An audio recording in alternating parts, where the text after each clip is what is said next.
தொகையடியார் சம்பிரதாயம் மலர சிறக்க கைலாசம் தன் திருப்பணியை செய்யும். தொகையடியார்களாக முழு நேரம் மாறி வேறு எந்த ப்ரையாரிட்டி இல்லாம இதை ஒன்லி ப்ரையாரிட்டியா வைக்கிறவங்க அத்தனை பேருக்கும் மெடிக்கல் இன்சூரன்ஸ், சர்வைவல், அவங்களுடைய அடிப்படை தேவைகளை பார்த்துக்கிறதுக்கான குறைஞ்சபட்சம் மாசம் ஒரு 10,000 இந்திய பண மதிப்பு அவங்களுக்கு வருமானம் வர்ற மாதிரி சிஸ்டத்தை கிரியேட் பண்ணி வைக்கிறது. மாசம் 10,000 ரூபாய் அவங்களுக்கு போய் சேரும். அந்த மாதிரியான ஒரு சிஸ்டத்தை எவால்வ் பண்றவங்க. அது ஒண்ணு. ரெண்டாவது, கிராமங்களிலே இருக்கின்ற திருமேனிகளை எல்லாம் எடுத்து பாழடைந்து இடிந்து போயிருக்கிற பழைய ஆலயங்கள்ல இருக்கிற திருமேனிகளை திரும்ப புனரமைச்சு அந்தந்த ஊர் மக்களை நடத்துற மாதிரி நிறைய சேவைகள்லாம் நிறைய பேர் பண்ணிட்டு இருக்காங்க. உள்ளூர் மக்கள் அந்த திருப்பணிக்காக 10,000 ரூபாய் கொடுத்தாங்கன்னா கைலாசம் 10,000 கொடுத்து மேட்ச் பண்றேன்.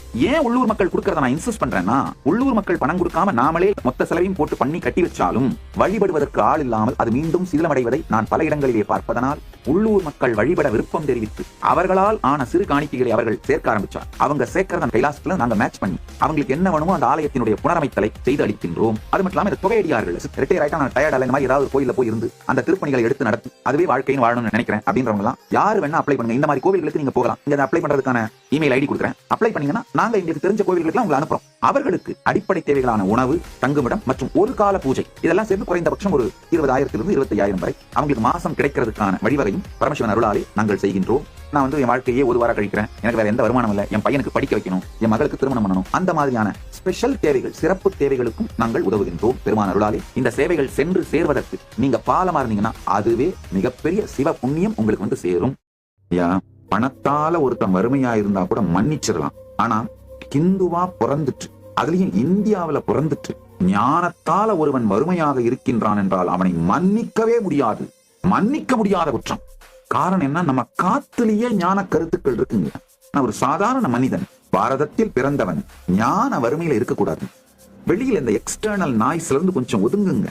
அப்பதான் உள்ளுக்குள்ள ஓடுற அந்த சொலல் அப்படிங்கிற பாருங்க, அதை விட்டு சொலல் இல்லாத ஸ்மரணத்தில் அமர்ந்தீர்களானால். நிறைய பேர் எனக்கு மெசேஜ், சாமி ஒரு மாசம் நீங்க சொல்ற மாதிரி எல்லாத்தையும் விட்டு தனிமையில போய் உட்கார்ந்தா எனக்கு யாரு சாமி சோறு போடுவாங்க? நான் போடுறேங்கய்யா, அதுக்குதான் பிச்சை எடுத்து சம்பாரிச்சு வச்சிருக்கேங்கய்யா. உலகம் முழுக்க இன்டர்நெட்ல பிச்சை எடுத்து சம்பாரிச்சு வச்சிருக்கேங்கய்யா. கைலாச திருவண்ணாமலை திறந்தே வச்சிருக்கேன். ஒவ்வொரு மாதமும் முதல் தேதி என்று ஒரு முழு மாத நிகழ்ச்சி இதுக்காகவே நடத்துறேங்க. உணவு, தங்குமிடம், நிகழ்ச்சி அனைத்தும் இலவசம். நீங்க திருவண்ணாமலை கைலாசாக வந்துட்டீங்கன்னா மட்டும் போதுமான. உங்களுக்கு வேணுன்ற குழந்தைங்களை உங்களோட வளர்த்து நீங்க வச்சுட்டு எக்ஸ்ட்ராவா பெற்றுக்கிற குழந்தைங்களை ஒரு 7 வயசு வரைக்கும் வளர்த்து ஒரு குழந்தைய இந்த தொகையடியார்களுக்காக தொகையடியா சம்பிரதாயம் சிறக்க அனுப்புங்க. தேவாரம் திருவாசகம் படிக்கிறதுக்கோ, அதாவது ஓதுவாரா மாறுறதுக்கோ, அல்லது 30 திருமேனி தீண்டுவார் அந்த பயிற்சிக்கோ. அடுத்த கேள்வி வரும், அந்த மாதிரி அந்த குழந்தைங்களை அனுப்புனா யாரு பார்த்துப்பாங்க? அவங்க சாப்பாட்டுக்கு எதிர்காலத்துக்கு என்ன உத்தரவாதம்? நான் அளிக்கின்றேன்.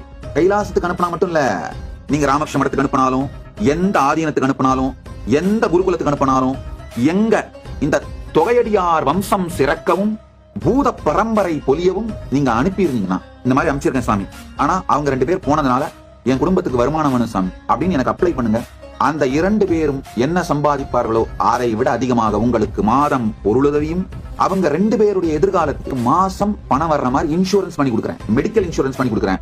அது போக ரிட்டையர் ஆன பிறகு பென்ஷன் வர மாதிரி இன்சூரன்ஸ் பண்ணி கொடுக்குறேன். இதெல்லாம் போக இப்போ ஏதாவது ஒரு மடத்துக்கு சன்னியாசியா போயிடுறாங்க, போயிட்டு ஒரு 5 வருஷம் கழிச்சு 10 வருஷம் கழிச்சு சன்னியாச வாழ்க்கை பிடிக்கலன்னு திரும்ப கிரகஸ்த வாழ்க்கைக்கு வந்துடுறாங்க, இல்ல வெளியில போயிடுறாங்க. அது மாதிரியானவங்க திரும்ப சொசைட்டில வந்து நிம்மதியா வாழறதுக்காகவாது அது மாதிரியான பென்ஷன் சிஸ்டம், இன்சூரன்ஸ் இருக்கு, அது பண்ணி கொடுக்குறேன்.